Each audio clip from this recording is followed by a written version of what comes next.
Howdy. I have to make this video because it's very interesting, the whole thing about Iceland. Not only that these auroras or this aurora displays probably has really to do something with quakes and the possible eruption. Because today, maybe an hour ago, or a little bit more maybe, I watched a video from Stefan Burns where he says that a large earthquake may rupture soon. Multifactorial analysis by geoscientists. I don't know. You can see the whole thing. I will put a link below. And there are some magnetic field anomalies, or has occurred in Iceland in recent days. It's not exactly the same day when I saw the auroras, but probably back then has been some auroras too. I don't know. Let's just have a quick listen into that. That's why I'm doing this live stream so late. I know it's late for some of you, or early if you're in Europe, but I wanted to do this as it's happening because that's important. So, yeah, what happens with these geomagnetic storms and these big influxes of energy from these coronal holes and these high-speed streams is that you get ion precipitation.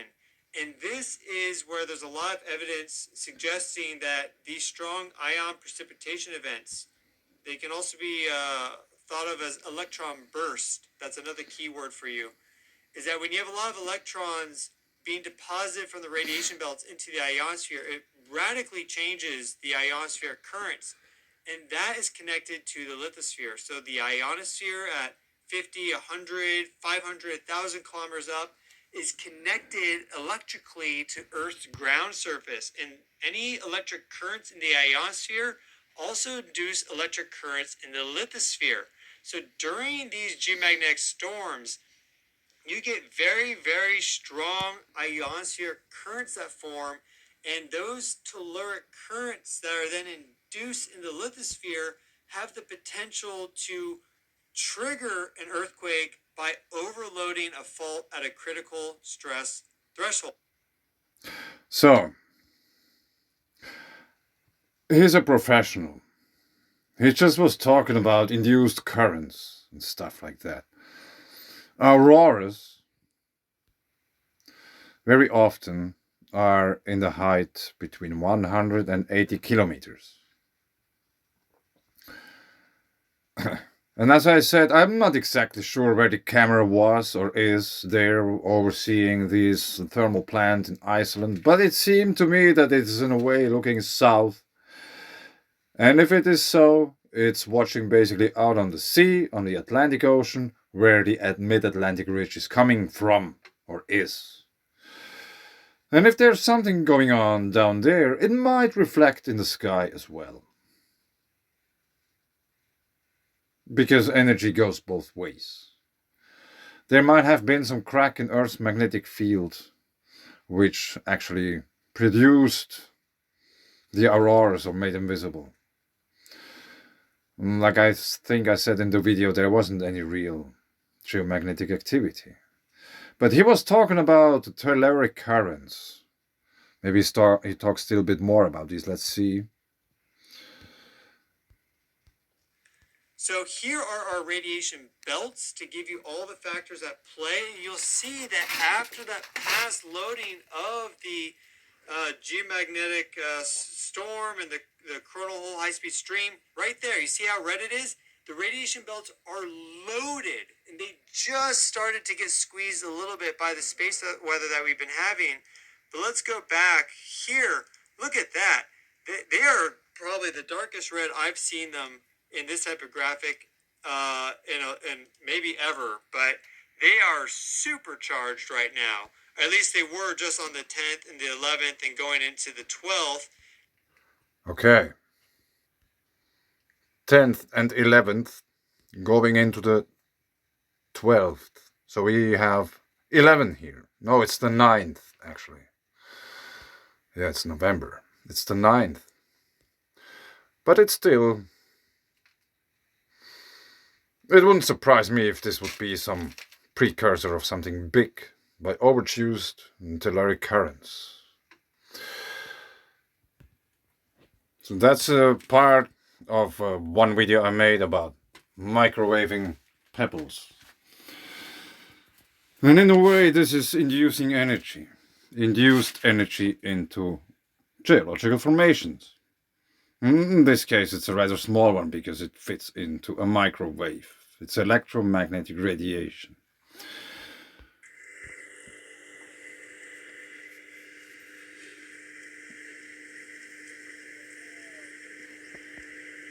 Yeah, it's buzzing.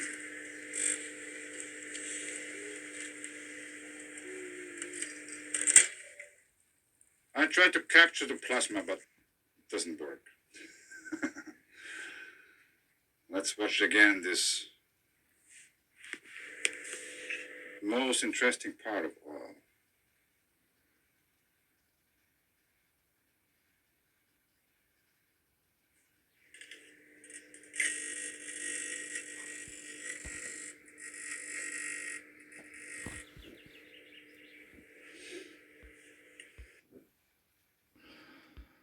Okay, you can see that induced electricity, induced currents really do something.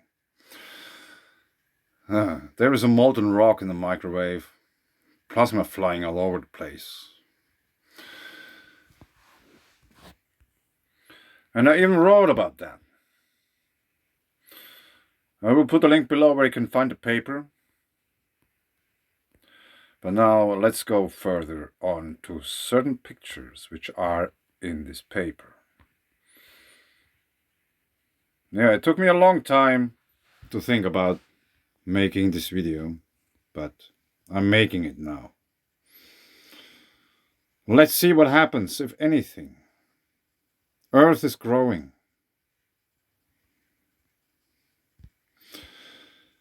The expansion theory of Earth is, and probably also other planetary bodies, is still widely unknown. One of the proponents of it is James Maxlow, an Australian geologist. He worked on this topic for many years. He maintains the webpage expansiontectonics.com, which is a good place to read about the topic. The observations and the resulting conclusion are based on a single fact, or better said, a repetitive pattern. Every rock sample which has undergone some transmutation either stayed the same size or it gained in size. Now, not one of the samples experienced shrinking.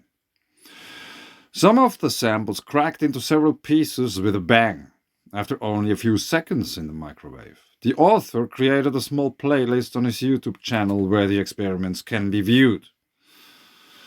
None of the author's videos is edited in any way, as you have seen. I don't know how to do it, and I think it's probably a waste of time because it doesn't need to be fancy. Anyway, they are all made with a basic cell phone, no CGI or any other fancy things used in any video.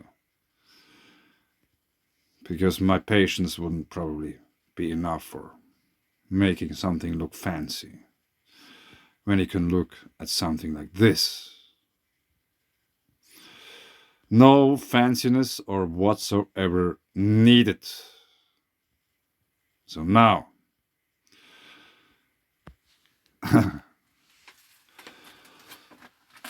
this one here and this one here. They made a small trip with me some time ago, and it was a trip which was very interesting, at least. And let me show you where I have been. I have been in a laboratory which is specialized in geology. And here we look at the Raman microscope. Yeah, which is a rather fancy thing. And I was examining those two pieces with an expert. and it was very exciting. And we used the Raman microscope in order to take a closer look at it. We also looked at it with a basic microscope.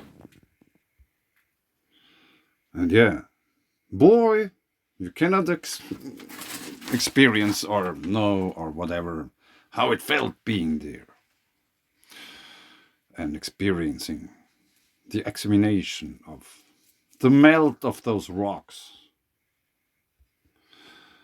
And that's this basic microscope with binocular and very good lights. If I only would have one of these to check out the things I found, it would be very cool.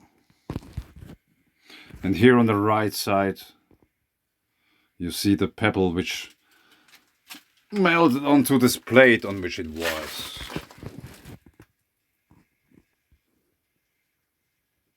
Yeah, it was very exciting seeing my pebbles with such tools for the first time. Yeah, what a thing. Then it was also exciting to have this kind of very big knowledge database in order to compare. And there has been several things which weren't really in the database.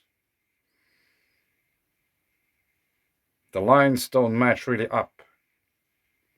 Very interesting. But when you have the possibility to watch at things like this, and that's a photograph from a screen, so it's not the best quality. And one of them pebbles got cut out open. Yeah, I switched almost the language. And there was a huge hole in it, which was also very interesting. And yeah, we were in a hurry. We tried to get something out of that as quick as possible. So there are several samples here. That's an electron microscope, which is even more fancy than the Raman microscope. The samples were prepared somewhat hasty or as quick as possible in order to make some investigations as quick as possible.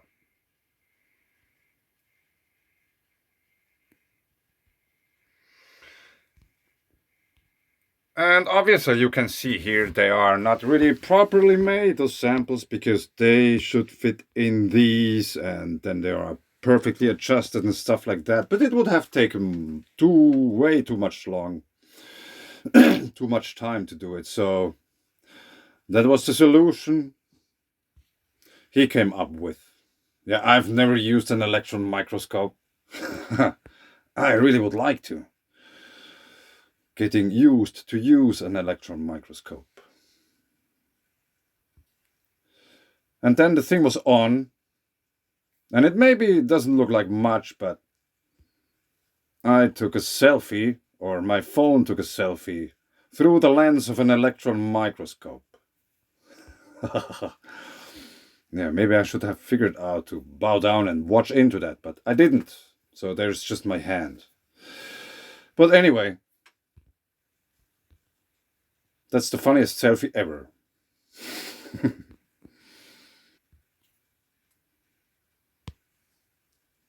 And then the pieces were adjusted.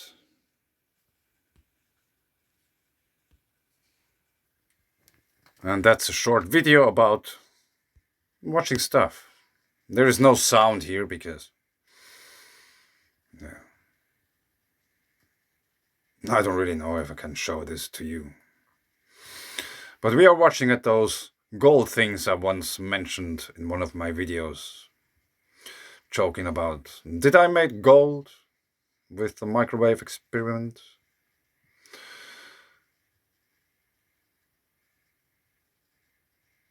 And yeah, I wasn't the only one who was very interested into these things.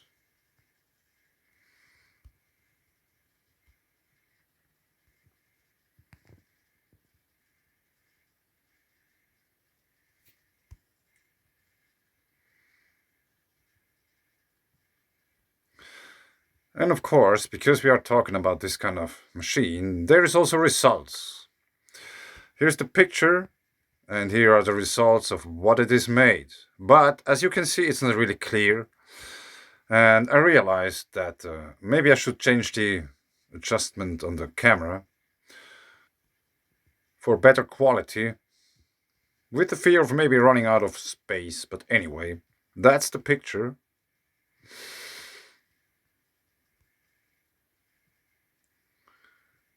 And here, for those who understand what you are looking at, you can. And here, since it's a better quality, we can see what's in there: calcium, potassium, oxygen, iron, salt, magnesium, aluminium, silica. And I'm not sure, but maybe that's the other sample. And here, on the left side, the picture. And somehow those brighter spots are areas which get charged. And there's something in there. And here we can see, I think the big spike is, I'm not too sure what it could be. Maybe silica. Because the picture quality isn't too good for that. And there's also other possibilities in order to watch what's there.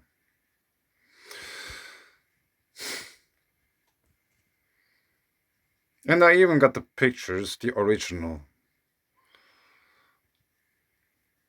These are not photographs taken from a screen. These are the actual pictures from the microscope. And you can see the structure of that. It's in a way mica.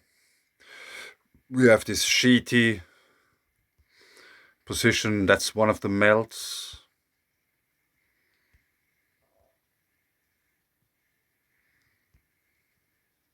Yeah, it looks like the moon.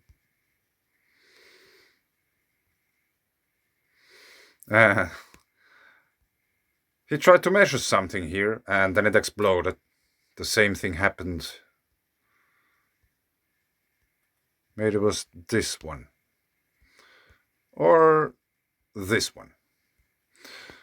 I haven't seen them exploding, but he did. I just noticed that there was a different one. And then it turned out that he was putting the beam on that. I think here is visible better. That one exploded as he tried to measure, and this one exploded as he tried to measure. And these are very interesting pictures. I have been watching them a few times already. And you can see that there's very, very small stuff in that. And that's an electron microscope. 78 times magnified, I guess, which is not that much yet. That's 400 times. And there is still very small stuff all over the place. And of course, the samples weren't perfectly prepared and stuff like that, but nonetheless, we have pictures. Seeing the melt of my microwave stones with a microscope. So that's the constituency of the first sample. Aluminium oxide, silica oxide, iron, K2O, which is potassium oxide, which is a very rare thing. And yet we have 6.8% of that in this melt, which is very much for something rare. And calcium oxide. I went there with this thought about copper and sulfur and stuff like that. And then I came back and I had this paper besides others. And I was thinking that, yeah, this doesn't really fit into the paradigm or topic of copper and sulfur. Because there isn't any copper or any sulfur in this. And for several weeks, I was somehow like, I don't know. I really didn't know what to make out of that. Until it clicked. And since then, I found so many things. It's amazing. And one day I figured out by making research about this that it seems to me as a total layman, I haven't been in any university, I haven't been in a higher school or whatsoever. No, I'm just a random dude. A curious random dude. I figured out, through my research, the stuff which poured out of my stones, this grey, silvery, very brittle, bubbly stuff, which flew out of those glowing stones, is basically clay without the water. Yeah, and I thought, really? Because in my paper I showed you before, somewhere I wrote down that the clay thing is still has to be discussed, and I think I told someone in the comments section that I'm not sure about clay yet. I don't know really what's the thing. Now I know. It needs a certain kind of rock, and you heat it up with microwave, and you get clay. So I really hope I could go back one day to this laboratory and take an example from the one stone which hasn't been in the microwave, and we could make a comparison.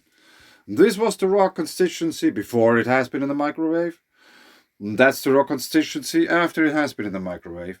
And the stuff which poured out is clay.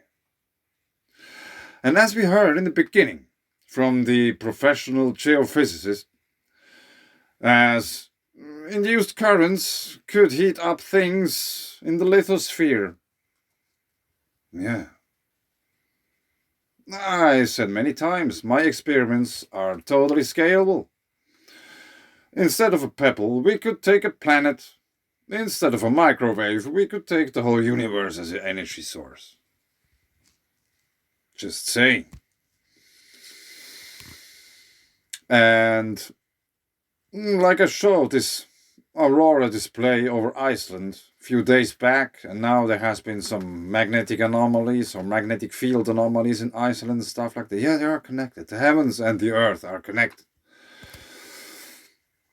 So I was very excited that, is it really clay? So I figured out to ask the AI. How would you call a material made of the following? That's exactly the same thing which was written on this small paper you just saw before. And I wanted to know, does the AI agree or disagree with me? Because I felt a little bit odd. I made clay. That's a big thing. Like even Moses knows about clay. The Sumerians wrote clay tablets, and they built all kinds of things out of clay. Many people use clay, and there's clay, there's no history without clay anywhere. So clay has been always very important throughout human history. That's my question to the AI. The AI answered, the given composition represents a type of material known as feldspathic clay or kaolitic clay.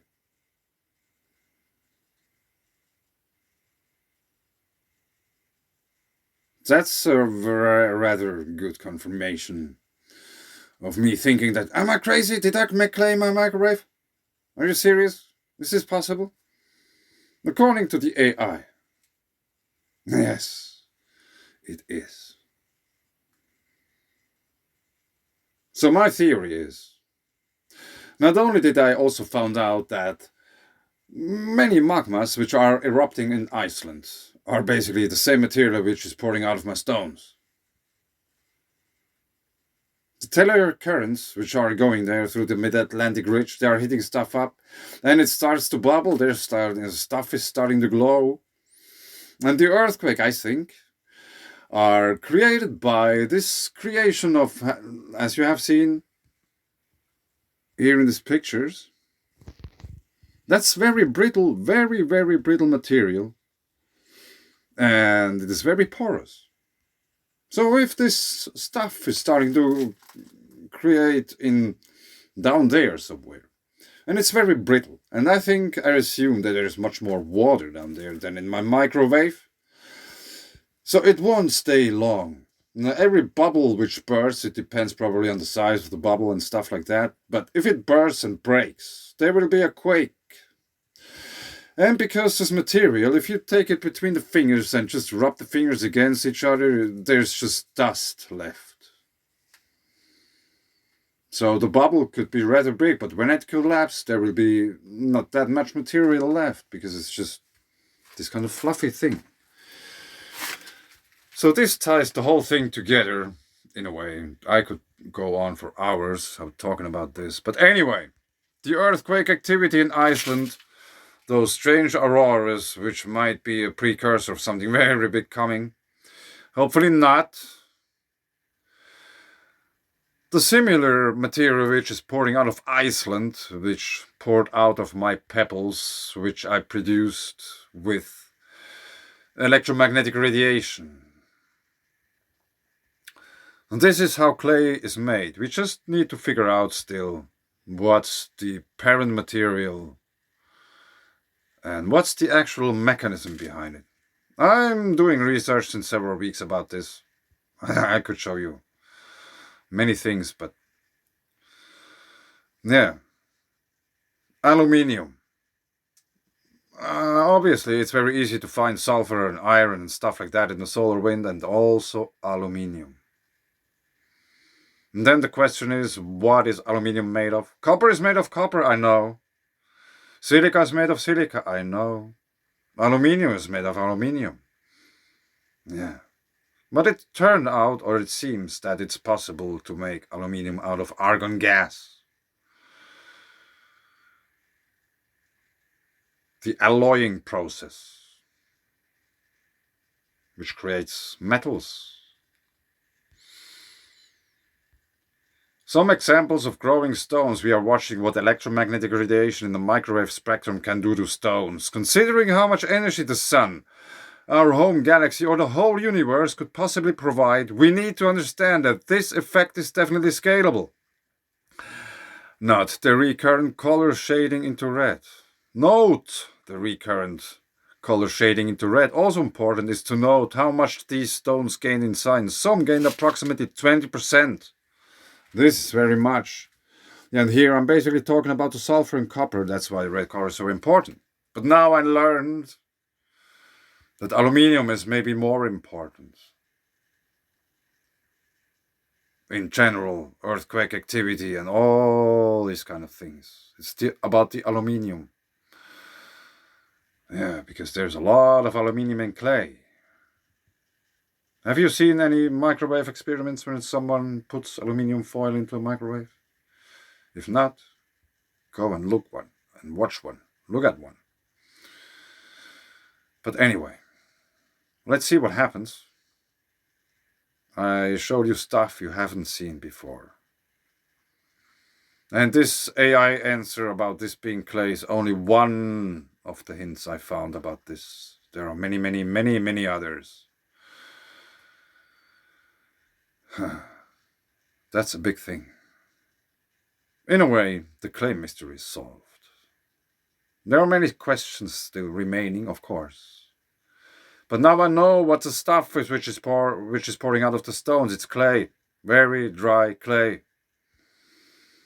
And of course, there are, the constituency varies, but it's basically clay. This could explain much of the earthquake activity on the whole Earth.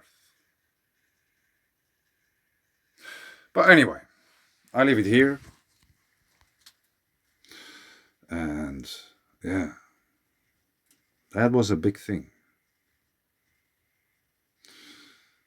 Yeah. Interesting. Let's see if anyone responds or what happens. Because I have been in a place I probably shouldn't have been. I also asked the AI to create a picture about this. I told the AI create an image of a mustache guy in camouflage clothes who managed secretly to get into a geology laboratory and making investigations with a professor with electron microscopes. His expression should be surprised, but he's also aware of the importance of his mission. Make the laboratory visible. This is what I told the Bing image creator robot. And he came up with this. Yeah. This was one of the attempts he made. Now I don't have any tokens left anymore to create whatever pictures, but yeah, that's a fun thing. That's a big thing. That's a very big thing. The secret of clay. One of the secrets. There is still much more investigations to be done, and hopefully they're going to be done. At least I would like to know. Because I'm living in clay land, I have petrified clay in the yard. It might be important one day when the auroras come down again. Very interesting times. Thanks. Bye.